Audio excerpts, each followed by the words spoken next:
ગુજરાતની અંદર ફરી એક વખત માવઠું આપણને દેખાઈ રહ્યું છે. આ વખતે કયા એવા વિસ્તાર છે કે જ્યાં આ માવઠું છે કહેર વરસાવવાનું છે? સૌ પ્રથમ તો અત્યારે એક વેસ્ટર્ન ડિસ્ટર્બન્સ છે એ ઉત્તર ભારત ઉપરથી પસાર થઈ રહ્યું છે અને એનો જે અમુક જે ટ્રફ છે એ પણ ગુજરાત સુધી લંબાયેલો છે. એટલે એક કારણ એ પણ છે. બીજા નંબરની અંદર છેલ્લા લગભગ એકાદ અઠવાડિયાથી પવનની ઝડપમાં વધારો થયો છે અને આ પવન છે એ અરબ સાગર ઉપરથી ભેજવાળા પવનો આવી રહ્યા છે. તાપમાન છે ફરીથી પાછું ઉંચકાવાનું છે. જોકે એપ્રિલ મહિનામાં પણ આપણે આમ તો એકાદ રાઉન્ડ છે એ ઊંચા તાપમાનમાં આવ્યો હતો અને એપ્રિલ કરતા તો મે મહિનો છે વધારે ગરમ રહેવાનો છે. 22 મે થી 27 મે વચ્ચે તાપમાનમાં નોર્મલ ઘટાડો થશે અને એ એવા વિસ્તાર છે કે જ્યાં પ્રી મોન્સૂન એક્ટિવિટી થશે. મુખ્યત્વે જોવા જઈએ તો સૌરાષ્ટ્ર અને દક્ષિણ ગુજરાતના ભાગોની અંદર એ પ્રી મોન્સૂન એક્ટિવિટીની શક્યતા વધારે છે. પણ સાથે સમજવું છે કે હજુ આ 2 દિવસ કયા વિસ્તાર માટે સૌથી ભારે છે? સૌરાષ્ટ્ર કચ્છમાં કેવી અસર થવાની છે આ માવઠાની? આમ જોવા જઈએ તો સૌરાષ્ટ્રમાં છૂટાછવાયા વિસ્તાર હશે, કોઈ વધારે વિસ્તારોમાં નહીં હોય ને એમાં પણ જે વિસ્તારમાં છે 2-5 કિલોમીટરમાં એ ઝાપટા હોય. પણ 22 મે થી લઈને 27 મે વચ્ચે જે તીવ્ર પ્રી મોન્સૂન એક્ટિવિટી થશે એમાં અનેક વિસ્તારોની અંદર વરસાદને કારણે નુકસાની થાય એવી શક્યતાઓ છે. જોકે ખેડૂત ભાઈઓએ પણ અત્યારે થોડુંક અગાઉથી થોડીક તૈયારી રાખવી જોશે અને જે ખરીફ પાકનું વાવેતરની જે અત્યારે તૈયાર થઈ રહી છે એ ખેતરો તૈયાર કરવા અને ઉનાળુ પાકનું જે હાર્વેસ્ટિંગ હોય એ સમયસર જો કરી લેવામાં આવે તો પછી આપણે નુકસાનીમાંથી બચી શકીએ છીએ. નમસ્કાર, આપ જોઈ રહ્યા છો નિર્ભય ન્યૂઝ અને હું છું આપની સાથે રિદ્ધિ. ગુજરાતની અંદર જ્યારે વરસાદી વાતાવરણ જામ્યું છે, ભર ઉનાળે આપણને માવઠારૂપી વરસાદ દેખાઈ રહ્યો છે. મારી સાથે અત્યારે હવામાન નિષ્ણાત પરેશ ગોસ્વામી જોડાયેલા છે. સીધી તેમની સાથે ચર્ચા કરવી છે. પરેશભાઈ, ગુજરાતની અંદર ફરી એક વખત માવઠું આપણને દેખાઈ રહ્યું છે. આ વખતે કયા એવા વિસ્તાર છે કે જ્યાં આ માવઠું છે કહેર વરસાવવાનું છે? આમ જોવા જઈએ તો અત્યારે 2-3 પ્રકારની અસ્થિરતાઓ છે એ ચાલી રહી છે. સૌ પ્રથમ તો અત્યારે એક વેસ્ટર્ન ડિસ્ટર્બન્સ છે એ ઉત્તર ભારત ઉપરથી પસાર થઈ રહ્યું છે અને એનો જે અમુક જે ટ્રફ છે એ પણ ગુજરાત સુધી લંબાયેલો છે. એટલે એક કારણ એ પણ છે. બીજા નંબરની અંદર છેલ્લા લગભગ એકાદ અઠવાડિયાથી પવનની ઝડપમાં વધારો થયો છે અને આ પવન છે એ અરબ સાગર ઉપરથી ભેજવાળા પવનો આવી રહ્યા છે. એટલે જે કહી શકાય કે ગુજરાત ઉપર ભેજનું પ્રમાણ પણ ધીમે ધીમે વધી રહ્યું છે અને એ સાથે જે ઊંચું તાપમાન છે, જ્યારે પણ તાપમાન છે એ ખૂબ ઊંચું જાય એટલે હવાઓ પાતળી થાય છે, હવાઓ ઉપર ઉઠે છે અને એક લોકલ સિસ્ટમ બંધાતી હોય છે. સિસ્ટમ આમ જોવા જઈએ તો 2 પ્રકારે બનતી હોય છે. એક તો સમુદ્રી સપાટી ઉપર ભેજ અને ઊંચું તાપમાન હોય તો ત્યાં પણ કોઈ સિસ્ટમ બનતી હોય છે અને એક જ્યારે પણ જમીન ઉપર જ્યારે ઊંચું તાપમાન હોય તો જમીન ઉપર પણ સિસ્ટમ બનતી હોય. જ્યારે જમીન ઉપર સિસ્ટમ બને છે તો એ સિસ્ટમો બહુ મજબૂત નથી બનતી. એ લોકલ સિસ્ટમ જેને કહીએ છીએ કે લોકલ આપણા ઉપર એ સિસ્ટમ બની છે અને એ સિસ્ટમ છે ભેજને કારણે અમુક વિસ્તારની અંદર છૂટાછવાયા ઝાપટાના રૂપમાં અસર કરતી હોય છે. એવી જ રીતે અત્યારે ઊંચા તાપમાનને કારણે લોકલ સિસ્ટમ છે છૂટાછવાયા વિસ્તારમાં બની રહી છે.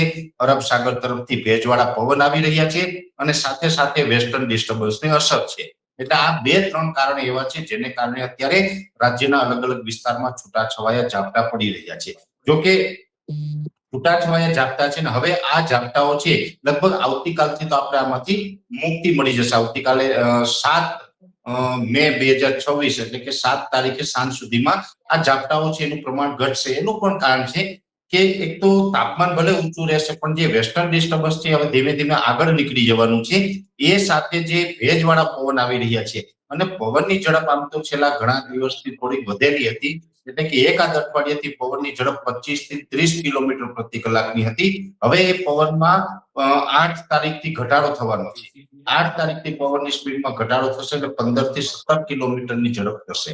એટલે જ્યાં 25-30 કિલોમીટરની ઝડપ હતી એ જગ્યાએ આપણે 15-17 ની ઝડપ થાય એટલે પવનની ઝડપમાં એક મોટો ઘટાડો થશે. એટલે એને કારણે ભેજનું પ્રમાણ છે એ પણ ક્યાંય ઘટશે. એટલે આપણે ઝાપટાઓમાંથી મુક્તિ મળશે પણ સાથે સાથે આપણું તાપમાન છે ફરીથી પાછું ઉંચકાવાનું છે. જોકે એપ્રિલ મહિનામાં પણ આપણે આમ તો એકાદ રાઉન્ડ છે એ ઊંચા તાપમાનમાં આવ્યો હતો અને એપ્રિલ કરતા તો મે મહિનો છે વધારે ગરમ રહેવાનો છે. અત્યારે પણ આમ તો એપ્રિલના બાદ આજે મે મહિનામાં આપણે જે તાપમાન છે એ પણ મે મહિનાનું આ પ્રથમ અઠવાડિયું ચાલી રહ્યું છે. આમાં પણ અત્યારે તાપમાન લગભગ એવરેજ નોર્મલ તાપમાન છે 39 થી 40 ડિગ્રી છે અને જ્યાં ઊંચું તાપમાન છે ત્યાં 41-42 ડિગ્રી તાપમાન નોંધાઈ રહ્યું છે. જો કે આમાં હવે ધીમે ધીમે વધારો થવાનો છે. 8 તારીખથી તાપમાન વધશે એટલે લગભગ તમામ સેન્ટરની અંદર 40 અથવા તો 40 પ્લસ થવાનું છે. એટલે 8 તારીખ પછીથી કોઈ જગ્યાએ લગભગ કોઈ જિલ્લાની અંદર 40 કરતા નીચું તાપમાન નહીં જોવા મળે, એટલે તાપમાનમાં વધારો થશે. 8 તારીખથી જે તાપમાનમાં વધારો થશે એ લગભગ 12 તારીખ આવતા તાપમાન છે એ 42 થી 44 ડિગ્રીની રેન્જમાં અને આઇસોલેટેડ વિસ્તારોની અંદર 45 પણ થઈ શકે છે. જો કે 12 તારીખથી લઈને 17 તારીખ સુધીનું જે સેશન હશે એ સેશનમાં તો તાપમાન છે અમુક રેકોર્ડ પણ તોડશે. લગભગ 15-17 વર્ષનો રેકોર્ડ તો આ 12 થી 17 મે દરમિયાન તૂટે તેવી શક્યતાઓ છે. ને એ જે તાપમાન હશે એ લગભગ 43 થી 45 ડિગ્રી અને અમુક વિસ્તારમાં 45 પ્લસ થાય તેવી આશંકા છે. એટલે આવનારા સમયની અંદર તાપમાન ખૂબ ઊંચું જવાનું છે. સાથે જે પ્રકારે અત્યારે પવનની જે ઝડપ અને પવનની જે દિશા ચાલી રહી છે એ પ્રમાણે ફરીથી એક હીટ ડોમ બનવાની શક્યતાઓ છે. જેવી રીતે 24 થી 27 એપ્રિલ દરમિયાન એક હીટ ડોમ બન્યું હતું. જ્યારે પણ હીટ ડોમ બને છે ત્યારે બેન એવું હોય છે કે હવાઓ છે એન્ટી ક્લોક રાઉન્ડમાં ફરતી હોય છે અને એ જે આખા રાજ્યને કે એક બે રાજ્યને જ્યારે કવર કરતી હોય છે અને એન્ટી ક્લોક રાઉન્ડમાં ફરે ને એનો ટોપ બંધાઈ છે, એટલે કે ઉપર જે ટોપનો પાર્ટ છે એમાં પણ જે જ્યારે સર્ક્યુલેશન 700 એચપીએ લેવલે કમ્પ્લીટ બની જતું હોય છે ત્યારે એક રાજ્યની પ્રેશર કુકરમાં જે આપણે બંધ કરેલું હોય એ પ્રકારની સ્થિતિ થતી હોય છે. એટલે ઊંચું તાપમાન એની સાથોસાથ ગરમી અને જે આપણે ઉમસનું પ્રમાણ છે એ વધી જતું હોય છે. એટલે એ પ્રકારની સ્થિતિ છે એ આપણે આ મે મહિના દરમિયાન 12 થી 17 મે માં પણ જોવા મળશે. જે 24 થી 27 એપ્રિલ દરમિયાન જે હીટ ડોમ બન્યું હતું એના કરતા થોડુંક વધારે મજબૂત હીટ ડોમ બને તેવી શક્યતાઓ છે અને આ થોડુંક લાંબુ ચાલશે. એટલે સંપૂર્ણ જે મે મહિનો છે આપણે ઊંચું તાપમાન અને ગરમી સાથે પસાર કરવાનું છે. સાથે હવે એ પણ જોવાનું છે કે એપ્રિલ કરતા મે મહિનામાં ગરમી તો વધશે, એટલે કે તાપમાન તો વધશે, પણ જે બફારો હોય છે, ઉકળાટ હોય છે એમાં પણ વધારો થશે. કેમ કે હવે ધીમે ધીમે અરબ સાગર અને બંગાળની ખાડી છે એ પણ નૈઋત્યના ચોમાસા માટે અત્યારે તૈયાર થઈ રહ્યા છે. ત્યાં ચોમાસાની ગતિવિધિની શરૂઆત પણ થઈ ગઈ છે.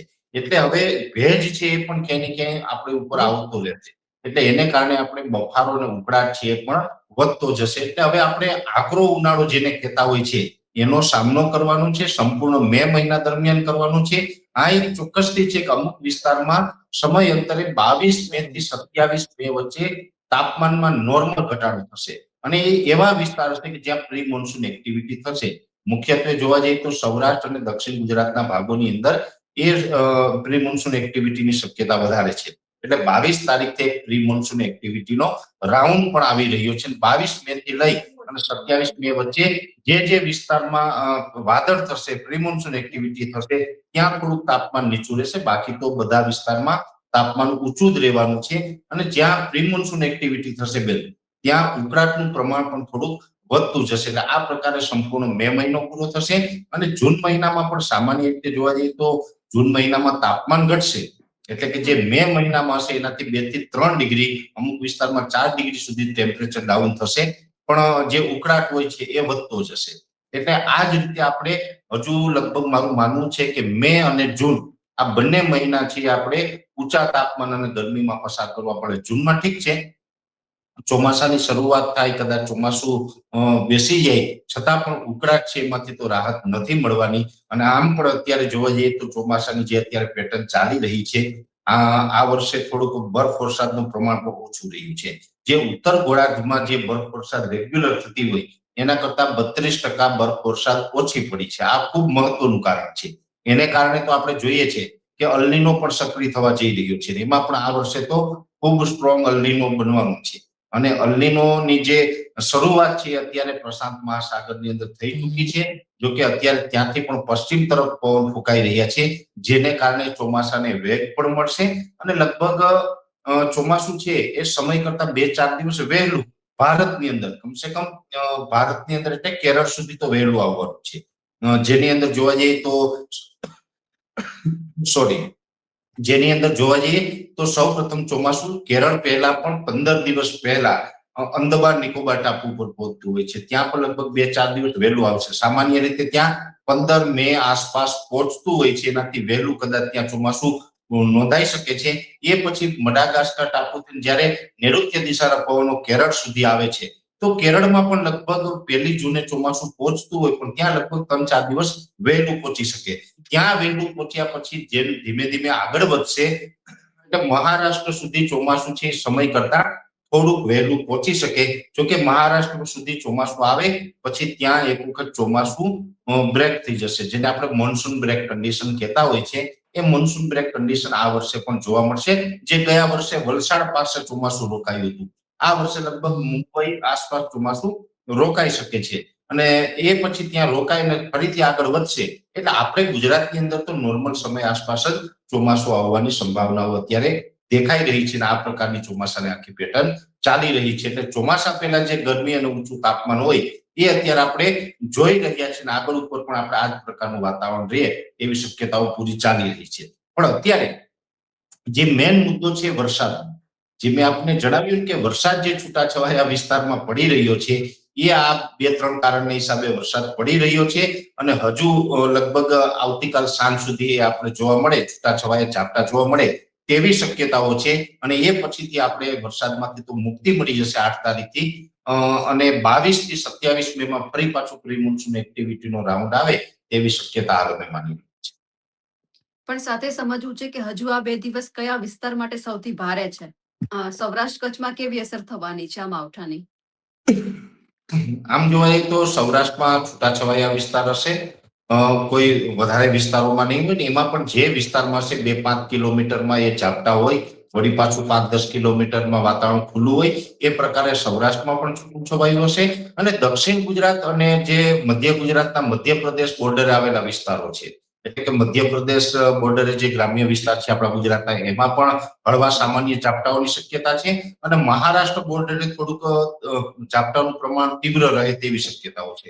એટલે સૌથી વધારે અસર તો મહારાષ્ટ્ર બોર્ડરના ગામડાઓ છે આપણા, એમાં થોડીક તીવ્ર અસર રહેવાની છે. બાકી સૌરાષ્ટ્ર અને મધ્યપ્રદેશ બોર્ડરે એકદમ હળવા છૂટાછવાયા સામાન્ય ઝાપટા રહેશે. એટલે કોઈ આમાં મોટો વરસાદ થાય, અત્યારે કોઈ મોટું નુકસાન કરે તેવી શક્યતાઓ નથી. હા, એક ચોક્કસ છે કે મહારાષ્ટ્ર બોર્ડરના જે ગામડામાં થોડુંક જે આ તીવ્ર ઝાપટાની અસર જોવા મળે, અને ત્યાં આંબાના બગીચાઓ પણ વધારે છે, એટલે ખેડૂતોને કદાચ ત્યાં આંબાના પાકમાં નુકસાની આવે તેવી શક્યતાઓ છે.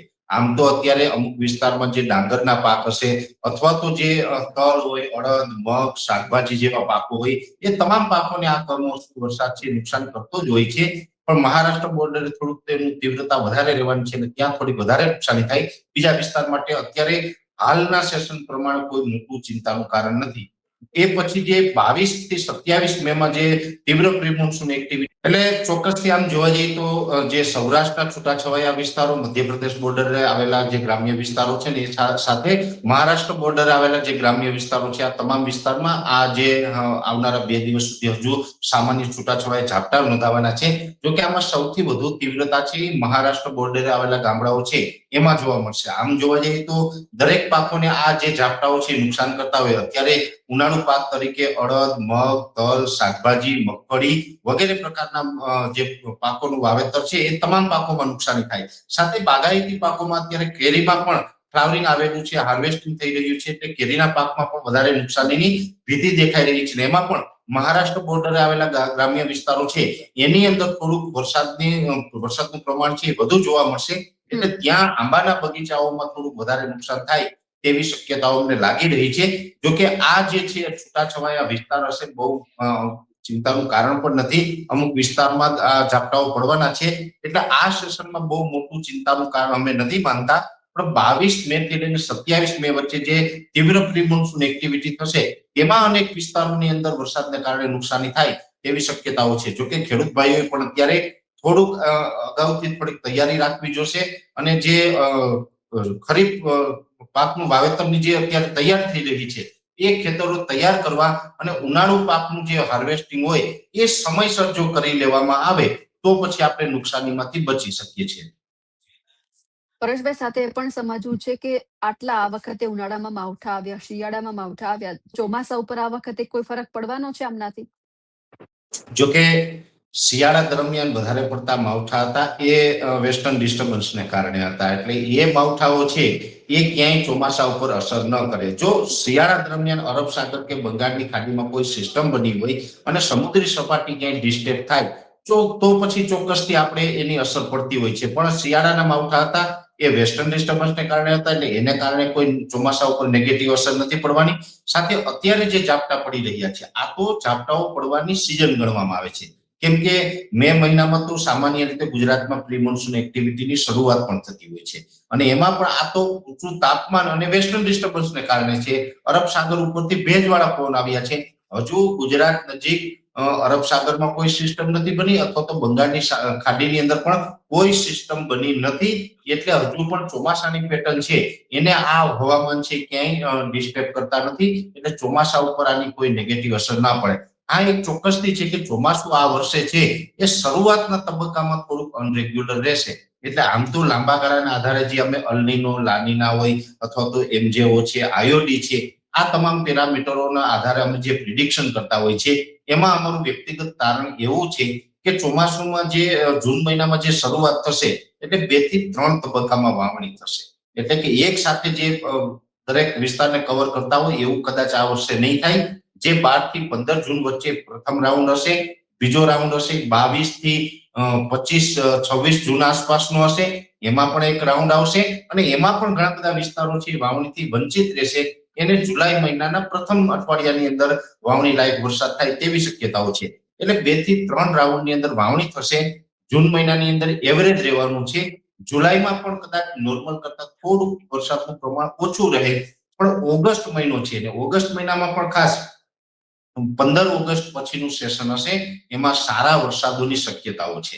જે ઘણી વખત આપણે દર વર્ષે જોતા હોય કે જુલાઈ મહિનાની અંદર દરેક ડેમો ઓવરફ્લો થઈ જાય એવા સમાચારો ક્યાંય મળતા હોય છે.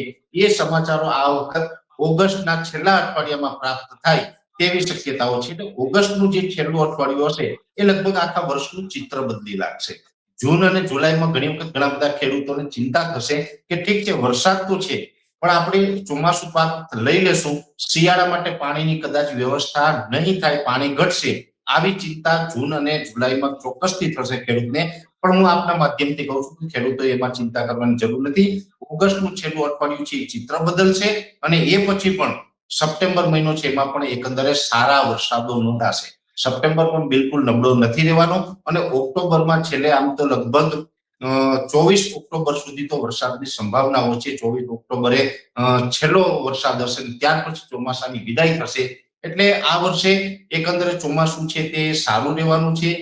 ગયા વર્ષે જે 109% આસપાસનો વરસાદ હતો એની જગ્યાએ કદાચ 90 થી 95% સુધીનો વરસાદ વરસે અને એકંદરે ચોમાસું મધ્યમ રહે તેવી શક્યતાઓ છે. નબળું તો કમસે કમ નથી થવાનું અને આ વર્ષે આપણે ચોમાસું પૂર્ણ થાય ત્યાર પછી શિયાળુ પિયત ખેડૂત કરી શકે અને ઉનાળુ પાક પણ વાવી શકે ત્યાં સુધીના પાણીની વ્યવસ્થા થઈ જાય. આ પ્રકારે આખી ચોમાસાની પેટર્ન રહેવાની સંભાવનાઓ છે.